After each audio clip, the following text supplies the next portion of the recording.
This video was made possible by our generous supporters on Patreon. Welcome to our new Patreon this week, Jasmine Jackson. Visit our Patreon page and vote for next week's video.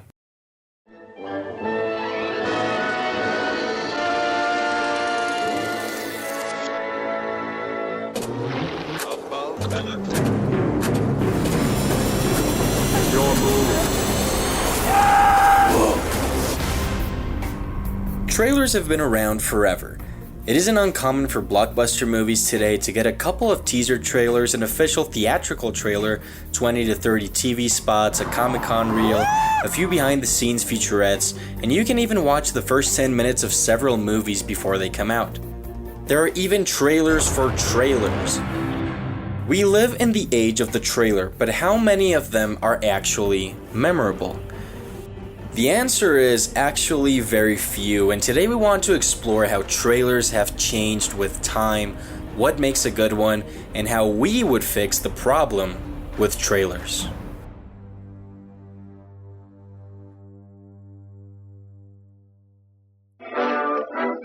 So trailers are and always have been marketing tools. The trailer is supposed to convince you that the product is worth buying. Whether it's a movie ticket or a video game, the idea remains the same. We definitely think movie trailers today have completely lost their way, but that isn't to say that older trailers didn't have problems. Movie trailer trends have always had flaws, even the ones for classic Hollywood cinema. Older trailers used to heavily rely on voiceover exposition, for example, and interesting arrangements of typography. No, this is no dream. This is Dracula. Many of the older text overlays used in trailers were direct inspirations from an older form of marketing, posters. Some of these trailers also felt very long, since they showed scenes that for a viewer that has never seen the film may have felt out of context. Shut up. But older trailers provided a framework for all trailers to work by, introduce the characters, the conflict, and convince me to watch the movie. So as time went on, the trailer became more efficient as creators found new ways to show more in less time, making the trailer faster paced. The voiceover carried over to the 80s where Don LaFontaine, aka the guy, became the king of the movie trailer voiceover. Ghosts. The formula became commonplace in the industry, especially for action movies. If you thought you had seen it all, look again. The reliance on text overlays definitely diminished during this time because you could show more scenes of the actual movie in the same amount of time. This is a good thing. The only text that should appear on screen should probably be the director and the release date anyway. So the formula was the standard until about the early 2000s, where the voiceover was completely replaced by actual dialogue found in the movie. This is a more efficient way of making a trailer since the characters and circumstances can introduce themselves, which leads us into the modern trailer.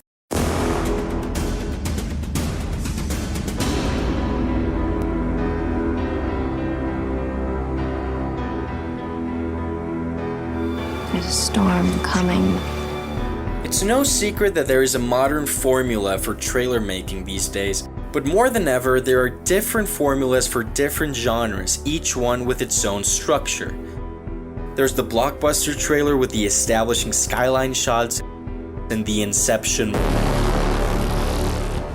Then there's the horror trailer cliches, which include but are not limited to flickering shots and a build-up to silence followed by a jump scare.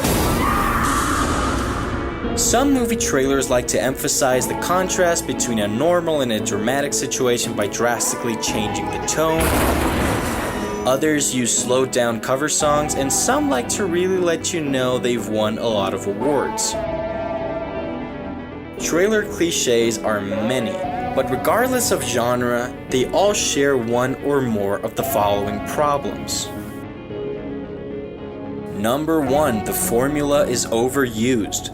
Like all things that were cool before they were ruined, trailer formulas have been exploited until nobody cared anymore. Since the structure was already laid out, the editing followed a pretty standard cookie-cutter structure, which made trailers repetitive. This is just lazy editing. Number 2, showing too much information.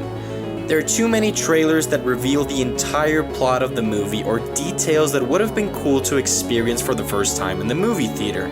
The trailer for The Two Towers, for example, revealed who the mysterious white wizard was. Spoiler alert, it was Gandalf. Remember Gandalf who died in the last movie? He's even in the poster! Number 3, showing the money shots. Oftentimes, big studios pressure movies to show the most expensive shots in the trailer.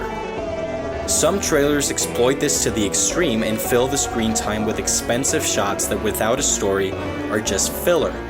Movie trailers also often show the best parts of a movie. Comedies are notable for showing the best jokes of the film in the trailer, and usually right after a build-up to silence or a pause for comedy. Boom! Shakalaka! Number 4, showing things that aren't even in the movie. Remember when Jyn Erso was gonna face down a TIE fighter in the Rogue One trailer? Number 5, mismarketing. A famous example of this phony tactic is the Drive trailer, which makes an art house movie look like Fast and Furious 9. This is the movie marketing equivalent of misleading clickbait. All of this is not to say that all trailers are bad. The formulas exist because some trailers were so original and created these new tendencies that we use today. Orson Welles gave the voiceover trope a little twist when he spoke as himself to promote Citizen Kane in this little behind-the-scenes trailer. Thank you. Alfred Hitchcock did a similar thing as he appeared on screen promoting Psycho. The scene of the crime. There was the Godzilla teaser, which only showed a tiny little glimpse of the monster. By the way, that's number 6. Never show the monster in the trailer. There was also the Interstellar teaser trailer that, like many others, shines because of the music selection. There's also the trend of using music from other movies for a trailer. For example, the song Journey to the Line from the Thin Red Line score is known as the Forbidden Cue because pretty much anything you show with it will work. I will survive! I will not fall into despair! A date which will live in infamy.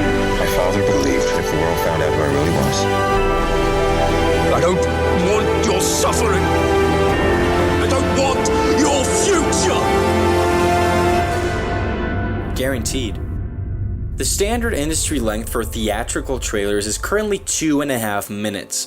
Anyone who has paid attention to current trailers will notice this is too long. Because shots are never repeated in trailers, different footage and dialogue must occupy more screen time. 2.5 minutes is great if you want to give too much information away.